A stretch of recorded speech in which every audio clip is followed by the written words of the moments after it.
Assalamualaikum warahmatullahi wabarakatuh. Alhamdulillahi rabbil alamin. Wassalatu wassalamu ala asrafil anbiya'i wal mursalin wa ala alihi wa sahbihi ajma'in amma ba'du. Hadratal muhtaramin, para alim, para ulama, wabil khusus Ibu Husniyah MPD selaku dosen pengampu mata kuliah retorika, dan tak lupa pula kepada teman-teman mahasiswa Tadris Bahasa Indonesia yang sangat kami cintai dan saya banggakan. Pertama-tama marilah kita panjatkan puji syukur kehadirat Allah Subhanahu wa Ta'ala yang telah memberikan rahmat serta hidayahnya sehingga kita dapat berkumpul dalam keadaan sehat walafiat. Salawat beserta salam tetap kita curahkan kepada junjungan kita Nabi Yuna Muhammad Sallallahu Alaihi Wasallam yang telah membawa kita dari zaman kegelapan menuju ke zaman yang terang benderang dengan adanya Islam dan iman. Perkenalkan nama saya Gus Fahrul. Perkenalkan nama saya Ahmad Fathur Rosi, Prodi Tadris Bahasa Indonesia semester 6. Di sini saya akan menyampaikan atau menjelaskan tentang masalah-masalah umum yang sering kali kita eluh-eluhkan, yaitu, "Ya Allah, aku lelah." Itu yang biasanya dikatakan oleh kita semua, khususnya anak-anak muda yang lelah dengan segala hal, lelah dengan pekerjaan, lelah dalam menuntut ilmu, lelah dalam berumah tangga, dan lelah yang lain. Sehingga rasa lelah itu semakin melelahkan karena rasa lelah yang ada pada pikiran kita. Awalnya lelah secara fisik, kemudian dibuat lelah lagi dengan pikiran kita yang selalu dihantui dengan kelelahan-kelelahan yang lain, sehingga lelah yang awalnya bersifat fisik menjadi kelelahan yang bersifat psikologis. Dan tidak akan berhenti di situ, tetapi akan terus berlanjut kepada kelelahan-kelelahan yang lebih mengerikan lagi, yaitu kelelahan spiritual. Di mana ketika kita mengatakan kepada Allah, "Ya Allah, aku lelah." Padahal kita adalah hamba yang terbaik dari ciptaan Allah yang ada di muka bumi ini.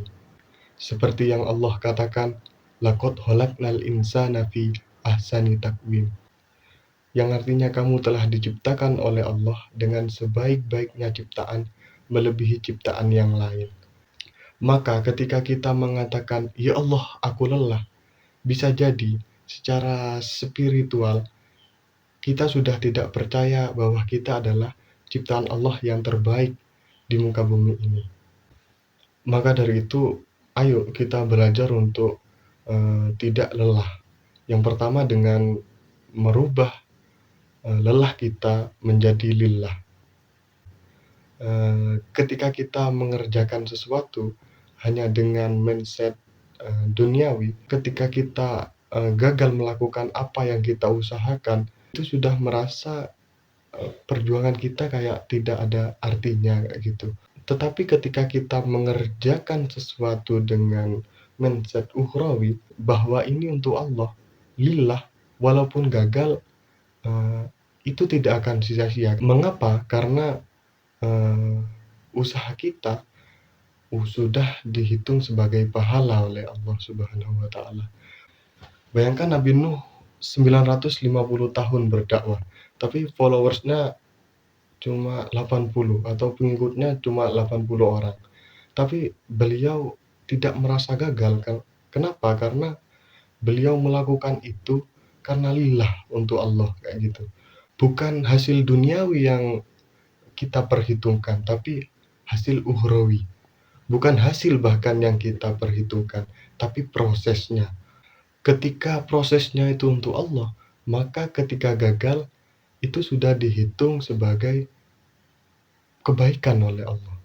Bahkan dalam perkara kebaikan ini, ketika kamu sudah niatkan untuk kebaikan dan tidak sempat atau tidak sampai kamu melakukannya, itu sudah dihitung sebagai pahala dalam niat sekalipun. Maka selesailah yang pertama, ubahlah lelahmu menjadi lillah. Yang kedua, agar kita tidak pernah merasa lelah, hadirkan Allah sebagai bagian dari kerjamu. Jadi, lakukan kerja sebagai ibadahmu. Hadirkan Allah sebagai penolongmu. Jangan melakukan sesuatu itu hanya bertumpu kepada diri kita sendiri. Jangan hanya dengan kepercayaan dirimu, tapi juga kepercayaan bahwa engkau adalah hamba dari Allah yang Maha Besar. Kurang lebih kayak gitu.